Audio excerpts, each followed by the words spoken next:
상월선언 만행결사 삼보사찰 108 천리순례가 100km를 넘기며 순조롭게 이어지고 있습니다. 험난한 길에서 한 걸음씩 내딛는 발의 이야기를 담았습니다. 조선시대 김제 금산사를 중심으로 활동했던 처형대사와 천흥대사의 행적이 호국 호법불교의 상징으로 조명받고 있습니다.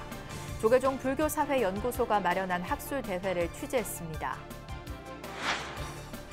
호국불교 성지를 천주교가 독점하도록 한 경기도 광주시의 남한산성 천지남 순례길 조성 사업을 두고 논란이 커지고 있습니다. 천태종 제주 문광사가 경내 관음 전에 관세음보살상과 상월 원각대조사 진영을 봉안하며 전법 의지를 다졌습니다. 유네스코 인류 무형문화유산에 등재된 아리랑의 유래가 중국이라는 역사 왜곡을 바로잡아야 한다는 주장이 국회 국정감사에서 제기됐습니다.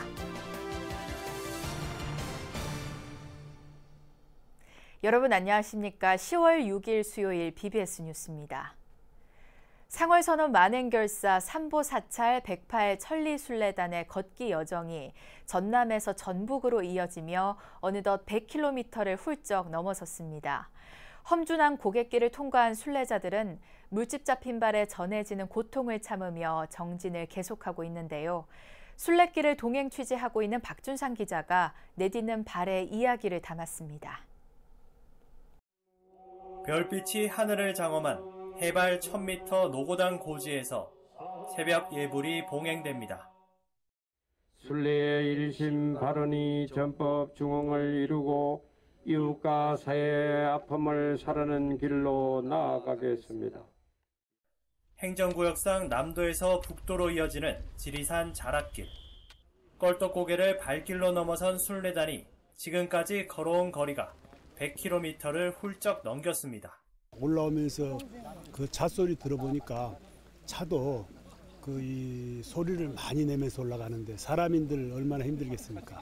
좀 마음을 편안하게 하면서 그렇게 이 부처님의 유신력에 의지하고 걷습니다. 오르막이 오히려 천천히 걸으시니까 더 쉬운 것 같고 그다음에 이제 그냥 쉴 때마다 양말까지 벗는 게 요령입니다. 한 걸음 내디디면 아릿한 통증이 발을 감싸고 물집이 잡힐 때마다 붙인 반창고가 벌써 발바닥 전체를 덮었습니다. 정신력으로 견디는 고된 이 길이 어쩌면 2600년 전 맨발의 부처님이 제자들과 함께 인도 전역을 만행한 길과 이어져 있다는 생각에 환희심을 내봅니다. 그리고 중간중간에 많이 힘들었지만 부처님 연불하면서 왔고 관세음보살 연불성을 계속 이제 하면서 그 힘든 순간을 이렇게 고비고비 올라왔던 것 같습니다. 발가락에 지금 2개는 이미 이제 물집이 나서 자연에 선사를 했고요. 한 5일 정도 걸으니까 이제는 그렇게 어렵지 않겠다. 또 불교 중흥이라는 큰 염원을 갖고 걷기 때문에 그 염원을 어떻게 앞으로 행동으로 실천할 것인가. 험준한 산을 넘으면서도 잘 버텨준 것에 고마움을, 또 앞으로 가야 할 길 역시 잘 해내줄 것이라는 믿음을 스스로에게 보냅니다. 그때 폭우를 만나서 정말 고생했어요. 이 발이 특히 부르트면서 물집이 생기기 시작해서 정말 그때 그 3일 동안 100km 걷는데 고생을 했는데 아직까지 이렇게 건강한 모습에 조상님께도 감사드리고 부처님께도 감사드리고 내 발한테도 감사를 드립니다. 산산조각이 나면 산산조각을 얻을 수 있지. 화엄사에서 이번 순례길을 응원한 정호승 시인의 말입니다. 흉터와 물집으로 조각날 듯 보이는 고행길의 맨발은 수행자들의 결사 의지를 더욱 굳건히 다지고 있습니다. BBS 뉴스 박준상입니다. 임진왜란 당시 서산, 삼형대사와 함께 3대 의병장으로 불렸던 처형대사와 조선시대 왕에게 불교 탄압의 부당함을 상소한 천흥대사의 행적이 최근 들어 호국과 호법불교의 상징으로 조명받고 있습니다. 조계종 불교사회연구소가 금산사와 호국불교를 주제로 연 학술대회에서도 금산사에 주석했던 이들 스님들은 호국과 호법의 정신을 우리에게 일깨우고 있습니다. 홍진호 기자가 취재했습니다. 금산사와 호국불교를 주제로 연 학술 세미나에서는 호남 의승을 대표하는 처형대사에 대한 새로운 인식이 필요하다는 연구 발표와 이에 대한 공감대가 교차했습니다. 김상영 중앙승가대 교수는 처형대사는 행주대첩 등에서 남긴 뚜렷한 업적으로 해남 대흥산의 표충사 재앙 등에서 서산대사, 삼형대사와 함께 3대 의병장으로 배양됐다고 밝혔습니다. 그러면서 김 교수는 이러한 역사적 사실이 의승장을 단순히 칼을 들고 앞장서서 싸운 스님이었다는 인식으로 이어져서는 안 된다고 강조했습니다. 당시 처형대사는 이미 교단은 물론 의승의 구심점이 되기에 모자람이 없는 학문적 성취와 지지 기반이 있었다고 상기시켰습니다. 그냥 그 칼 들고 앞장서서 잘 싸우는 그런 의승장으로서가 아니라 처형 스님은 상당한 학문적인, 그게 불교학이 됐든 일반 글 한학이 됐든 상당히 학문적인 기반을 갖고 계셨던 어른이다. 임진왜란과 병자호란 당시 구국에 앞장섰던 한국 불교가 전란 이후 탄압을 받자 처형대사는 목숨을 걸고 8천여자의 상소문을 올렸습니다. 오경우 동국대 불교학술원 교수는 이러한 상소가 가능했던 것은 전란 이후에도 한국 불교가 지속적으로 국가 경제에 이바지했기 때문이라며 호국과 호법이 서로 다르지 않다고 역설했습니다. 호국이 곧 호법이라고 하는 등식을 설정을 했습니다. 그것이 단순히 어떤 호국이 불교의 어떤 국가사회적 기여라고 하는 그런 차원에서 머물지 않고 이 시절에는 전란과 전란 이후에 불교계의 모습이라는 것이 전립의 문제. 행사에 앞서 금산사 신도회가 2천만 원을, 전주불교회관 보현사 신도회가 300만 원을 각각 종단 100만 원력 결집불사에 쾌척하며 이번 세미나에 의의를 더했습니다. 금산사 주지를 역임한 현 조계종 총무원장 원행 스님은 민족 공동체 수호를 위해 헌신한 호국 의승들의 사상과 생애를 되새기자고 밝혔습니다. 종교적 가치와 대의적 신념 사이의 갈등을 무릅쓰고 민족 공동체를 수호한 호국 의승들의 헌신과 금산사의 역할을 다시금 현 시대에 재조명하는 숭유옥불의 조선시대 나라를 구하고 불교 탄압에 맞섰던 호국과 호법 정신은 결국 출가자의 위와 학문적 바탕이 되었기에 가능했습니다. 조계종 국제회의장에서 BBS 뉴스 홍진호입니다. 부산불교연합회가 초읍 어린이 대공원 삼영호국광장에서 삼영대사 열반 411주기 추모 대제를 봉행했습니다. 박수관 부산불교 총연합 신도회장은 호국 발언문을 낭독하며 삼영대사의 구국정신을 교훈삼아 국태민안과 부산발전, 호국정신 함양의 큰 뜻을 키워가길 발언한다고 말했습니다. 부산불교연합회장 경선 스님은 대제사를 통해 코로나19와의 전쟁, 분열과 갈등으로 고통받는 이 시대의 상황을 극복할 지혜가 삼영대사의 가르침에 있다고 말했습니다. 부산불교연합회는 지난 1981년 조선시대 백양사터로 추정되는 삼영호국광장에 삼영대사 동상을 건립하고 매년 삼영대사 추모대제를 봉행하며 호국불교 정신을 알리는 데 앞장서고 있습니다. 대승불교의 대표 경전으로 꼽히는 금강경을 주제로 한 금강살림 대법회가 지난 4일 입제법문을 시작으로 11월 22일까지 승부종찰 조계총림 송광사에서 봉행됩니다. 올해로 17회째를 맞는 이번 법회에는 종단의 고승대적 스님들이 법사로 초청돼 금강경에 담긴 깨달음의 이치와 부처님의 가르침을 설법할 예정이며 대웅전 앞마당에서 봉행된 입제법회에선 조계총림 송광사 방장 현봉 스님의 법석이 마련됐습니다. 오는 11일에는 전 조계종 고시위원장 지한 스님, 18일은 사단법인 맑고 향기롭게 이사장 덕조 스님, 25일 백양사 수자 일수 스님이 법문에 나섭니다. 이어 다음 달 1일에는 영광 불갑사 주지 만당 스님, 8일 봉선사 주지 초격 스님, 15일 전등 선원장 동명 스님, 22일 조계총림 송강사 율주 지현 스님까지 스님 8명의 법문이 펼쳐집니다. 법회는 매주 월요일 오전 11시 송광산의 사자루에서 마련되며 법회가 열리는 49일 동안 매일 영가 천도 기도도 봉행됩니다. 울산 서장사가 불교 환경연대 26번째 녹색 사찰로 동참했습니다. 울산 서장사와 울산 불교 환경연대는 서장사 큰법당에서 녹색 사찰 협약식을 가졌습니다. 서장사 4부대중은 일회용품 사용하지 않기 등 생활 속 환경보호 실천과 생명 살리기에 앞장서는 녹색 사찰로 거듭날 것을 약속했습니다. 서장사 주지 불성스님은 지구온난화로 인한 각종 재해가 지구촌 곳곳에서 발생하고 있다며 다음 세대를 위해 지금 우리가 나서야 하고 이런 작은 실천이 모인다면 긍정적인 큰 변화가 생길 것이라고 밝혔습니다. 경기도 광주시와 천주교가 손을 잡고 추진하고 있는 남한산성 천지남 순례길 조성 사업을 두고 논란이 커지고 있습니다.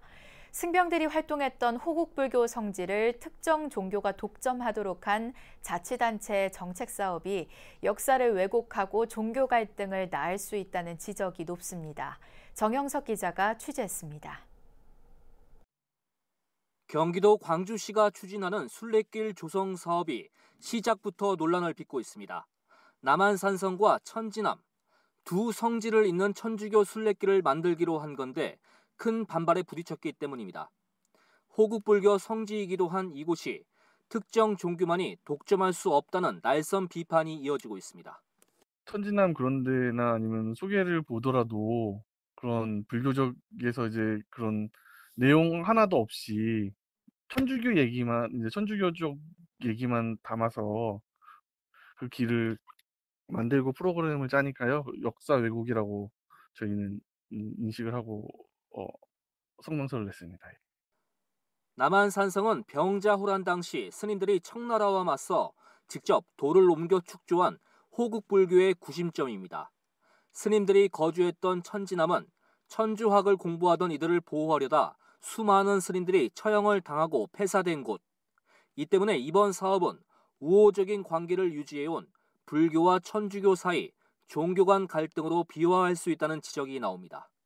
그것을 추진하고 진행을 할 때는 거기에 담겨져 있는 다른 역사, 다른 가치, 다른 문화들도 존중하면서 그분들의 역사도 함께 드러낼 수 있도록 하는 것이 오히려 진정한 가톨릭의 순교 역사를 드러내는 것에 훨씬 더 많은 가치로서 할 수 있다. 지금이라도 가톨릭의 현재와 같은 그런 성지화 사업은 중단되어야 된다. 이렇게 말씀드리고 싶습니다. 광주시는 이 같은 우려의 목소리에 사업을 추진하는 데 있어 불교계 의견을 충분히 반영해 역사를 왜곡하지 않도록 하겠다는 입장입니다. 또 불교 관련 스토리와 콘텐츠 발굴에도 적극 나설 예정이라고 밝혔습니다. 그래서 이제 지난주까지 저희가 이제 조계종하고 이제 그런 상황들에 대해서 어느 정도 내용을 설명을 해드렸고, 조계종에서 원하는 바를 저희가 이제 최대한 좀 수용을 해서 사업을 앞으로 추진하겠다. 이제 그런 방향으로 지금 정리를 하고 있습니다. 광주시는 대규모 국비를 확보해 내년까지 남한산성과 천지남을 잇는 32km 길이의 천주교 순례길을 만든다는 계획입니다. 시는 해당 사업에 관한 뚜렷한 해명과 전면 재검토를 촉구하는 불교계의 반발에 대해 조만간 공식 입장을 밝힐 것으로 알려졌습니다. BBS 뉴스 정효석입니다. 천태종 제주 문강사가 경내 관음 전에 관세음보살상과 상월 원각대조사 진영을 봉안하며 전법 의지를 다졌습니다. 문강사는 경내 관음전에서 관세음보살 존상, 상월 원각대조사 존영 점안식과 봉불법회를 봉행했습니다. 총무원장 문덕스님은 법어를 통해 거룩한 개근불사의 공덕이 세상에 두루 전해져서 시대의 어려움을 극복하고 모든 생명이 행복하게 되길 기원드린다고 밝혔습니다. 이에 앞서 주지 인산 스님은 우리 다 함께 한 집에 사는 한 식구라는 마음으로 문강사가 불법을 전하는 도량이 되도록 노력하겠다고 말했습니다. 유네스코 인류 무형문화유산에 등재된 아리랑의 유래가 중국이라는 역사 왜곡을 바로잡아야 한다는 주장이 국회 국정감사에서 제기됐습니다. 한류가 세계 속에서 영향이 커지는 만큼 우리 문화유산을 바르게 알리는 일의 중요성도 더욱 확대돼야 할 걸로 보입니다. 문화재청에 대한 국정감사 현장을 황민호 기자가 취재했습니다. 최근 중국의 한 예능 방송에서 한복처럼 보이는 의상을 입고 한글 가사로 된 아리랑에 맞춰 부채춤을 추는 장면이 펼쳐졌습니다. 중국의 민족춤이라는 이 장면을 본 국내 누리꾼들은 아리랑에 맞춰 춤을 췄는데 한국에 대한 얘기는 하나도 없었다며 분노를 일으켰습니다. 이를 두고 국회 문화체육관광위원회 소속 유정주 의원은 중국의 동북 공정에 대한 우려를 표했습니다. 아리랑은 이미 유네스코 무형 유산으로 등재되어 있습니다. 이는 국제사회에서 대한민국의 문화라는 사실을 공인받은 것이고요. 하지만 중국은 아리랑을 중국 소수민족인 조선족의 전통 노래라면서 중국 것이라고 우기고 있습니다. 유정주 의원은 또 긍정적인 국가 이미지를 위해 문화재청에 전략적인 대응을 요청했습니다. 방탄소년단의 우리 문화유산 세계 중심에 서다를 예를 들며 적극적인 행정을 주문했습니다. 유산의 세계 유산 등재 확대는 이 역사 왜곡에 유효한 또 선제적 예방적 대응 전략이라고 판단됩니다. 이 문화유산의 유네스코 등재 확대를 위한 아주 가감하고 세계적인 계획 수립과 구체적인 실행 계획이 필요하다고 보입니다. 국정감사에서는 종묘 담장의 일왕연호, 목포 근대역사관 등 일제강점기의 잔재에 대한 아픔을 새기되 정확한 역사를 배워갈 수 있도록 이를 알리는 대책을 세워야 한다는 주장도 제기됐습니다. 또 심의를 받지 않고 조선시대 왕릉을 가리고 짓고 있는 인천 서구 검단 신도시 아파트의 공사 중지 문제도 도마 위에 올랐습니다. 전통문화유산 홍보에 게임을 적극적으로 활용해야 한다는 주장과 전남 진도군의 식용개 농장에서 진돗개가 발견돼 문화재청의 천연기념물 관리가 부실하다는 지적도 나왔습니다. 일제강점기 자랑스러운 우리 문화가 사라졌던 때를 모두가 기억하고 있습니다. 우리 것을 소중히 간직하면서 외부에 제대로 알리는 일은 잠시라도 소홀히 할 수 없는 역사가 주는 교훈입니다. 국회에서 BBS 뉴스 황민호입니다. 이어서 꼭 짚어봐야 할 공감 뉴스들을 모아봤습니다. 오늘의 알찬 뉴스입니다. 가야 세력 정치체가 생겨나 성장하고 소멸한 일련의 변화상을 보여주는 흔적으로 평가받는 합천 삼가고분군이 국가지정문화재 사적으로 지정됩니다. 문화재청은 공분 330여 기가 존재하는 경남 합천 삼가면 양전리 일원에 가야 내륙 지역 무덤대인 합천 삼가고분군을 사적으로 지정 예고한다고 밝혔습니다. 국립고궁박물관이 지난 6월 종로구 탑골공원 인근 공평구역 도시환경정비사업 부지인 인사동 일원에서 발견된 조선시대 전기 금속활자 1632점 전체를 다음 달 3일부터 연말까지 최초로 일반에 공개합니다.